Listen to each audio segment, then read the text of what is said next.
Hello, everybody. This is Catholic Dad, episode number 53, How to Make a Fist and Throw a Punch. And this isn't a euphemism, and it's not a metaphor for anything else. It's literally a couple episodes ago, I said it's really good to know how to throw a punch, how to be formidable, and how to lay down the law when you need to. And I also added that most virtuous people probably will never have to throw a punch in their life. They could usually get their way out of it, and don't try this at home, right? And children, ask your parents' permission to make a fist and throw a punch. I'm kidding. Well, anyway, so it's seriously, making a fist and throwing a punch is not a natural thing for most people. And so the power in your punch, it comes from this finger, right? Or the power in your fist, it comes from this little finger right here. Okay, and this muscle here is called your hypothenar eminence, and this is your thenar eminence. This muscle moves your thumb, right? This muscle moves that side of your hand, your pinky finger. And so when you make a fist, you squeeze that pinky as hard as you can, right? You squeeze that pinky as hard as you can, and then you wrap the other ones around like that. So pinky comes down, and you make that rock solid. So this is really, really hard, okay? And then you bring your thumb over the front of your fist like this, and you squeeze it hard. And if you use your other hand and you hit it, you can feel it, that's rock solid, right? And all the power in this fist and all the strength in this fist, it comes from this muscle here in your pinky finger, the hypothenar eminence. Well, anyway,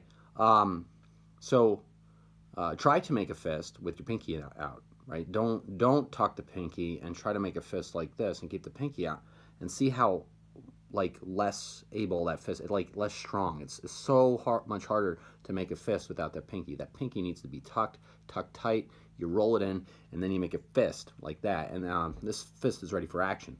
And so the other thing is when you punch, you got your fist now. Do you punch with the fourth and fifth knuckles here, the metacarpal heads, or do you punch with the second and third? Losers punch with these ones. They kind of punch like this, right? That's not a way to punch. It's a common fracture I see in practice all the time. It's called the boxer's fracture, when you fracture the fifth metacarpal right here, because you hit like that, and you're pounding at something. You're not used to throwing a real punch. That's not how you throw a punch.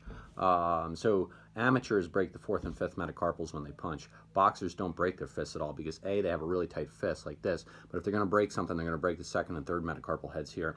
And so you make this fist like this, and you just learn how to sock it forward like that, right toward the camera, bang, like that, and you use these two knuckle heads right there. So that's how you throw a punch. Not throw a punch, but you make a fist to throw a punch. And then you got to find something to practice on. Soft bags are good to start on. You don't start on a big heavy sandbag immediately, because you have to condition your hands, and you got to condition your body to learn the motor muscle to actually throw some punches at the bag. And so this is Catholic Dad, how to make a fist and throw a punch. It's a very useful task to know, just to have in your armamentarium. Not that you'll ever really need it, but one day if you do need it, it's very good to know. And you should probably practice every now and then, hitting soft things. Don't hit hard things. And also, just to let you know, the knuckle heads here, there's bone right underneath these knuckles here.